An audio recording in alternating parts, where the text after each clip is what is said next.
Deputy Amanda Wellendorf. I work with the Guilford County Sheriff's Office. I'm currently on patrol in District 1, and I was the DWI Task Force educator for about 8 years. The entire goal of the DWI Task Force is to stop impaired driving. We work with Vision Zero, North Carolina Vision Zero, and that is to have everyone voluntarily comply with traffic safety laws. Impaired driving is a large problem in North Carolina, and so the main goal is to try to educate on what impaired driving is, or how driving is affected because of these different impairing substances, and why you should not drive impaired. Learn about what the substance does to the body. So before we received the simulator, we didn't have any kind of technology like that. We used Intercorp's Fatal Vision and the drunk goggles.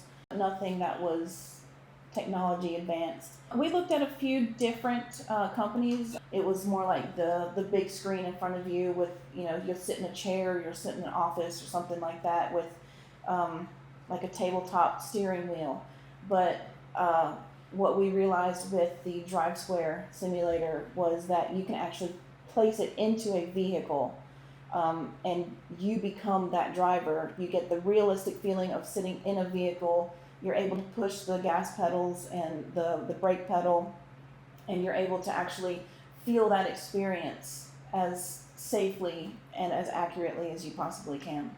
The Guilford County Sheriff's Office has been using the Drive Square simulator since 2017, and we've taken it all over the state.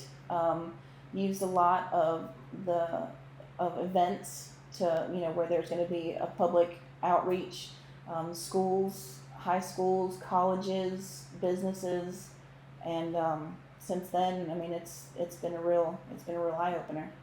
Initial impression was, this was to me and to a lot of deputies, this was a newfangled technology that was advanced, and you were able to sit in the driver's seat as an impaired driver and be able to loosely feel those effects. There's multiple options for different driving scenarios that you can kind of tailor to the area that you're in.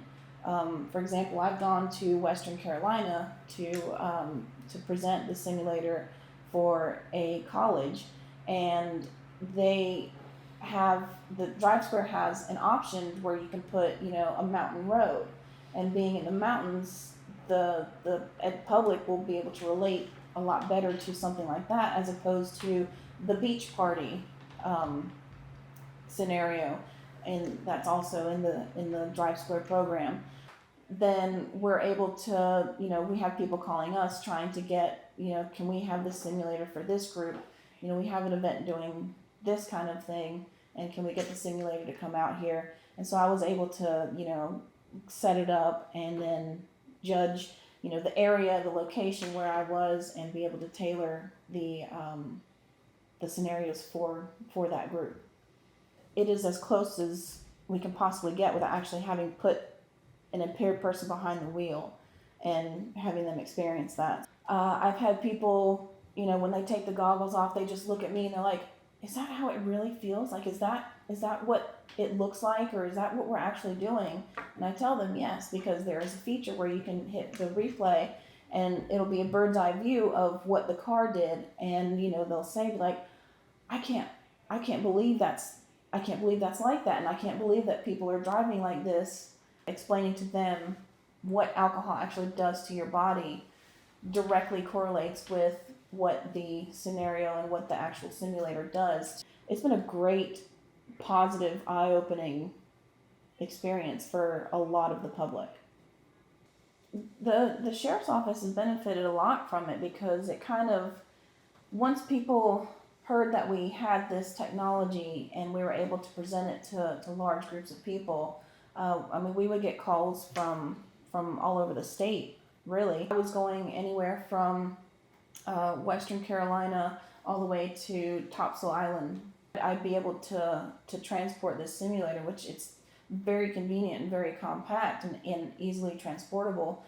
We do the simulator with the Sheriff's Office Citizens Academy. We also use it with the Youth Academy, part of their whole academy experience. We work closely with the Vision Zero, the Booze It and Lose It campaigns that we do with the surrounding area or agencies in this area.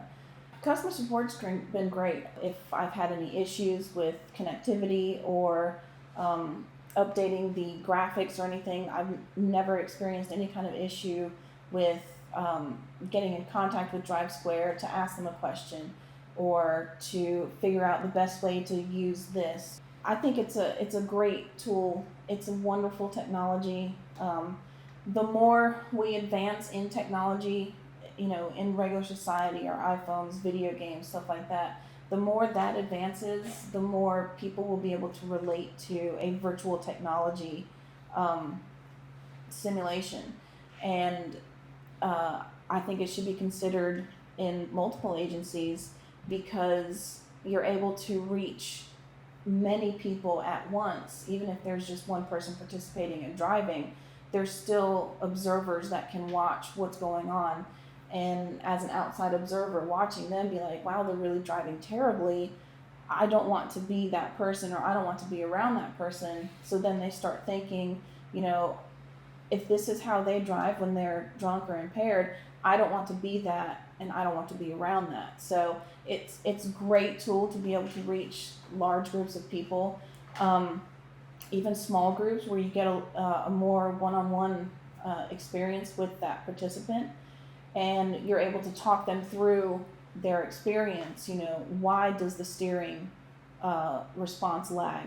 Well, that's because of what's going on within your body, your reaction time. So you're able to really get down and deep with the effects of alcohol specifically, and you're able to show them those effects without actually having them be impaired from alcohol. So to be able to show somebody that and have them feel it and see it and experience it firsthand with hands-on technology, I think it's a great tool. It's a great experience. And like I said before, as we move forward with technology, then the general public can be able to relate to this virtual reality technology a lot better, since it's becoming more and more prevalent throughout our society.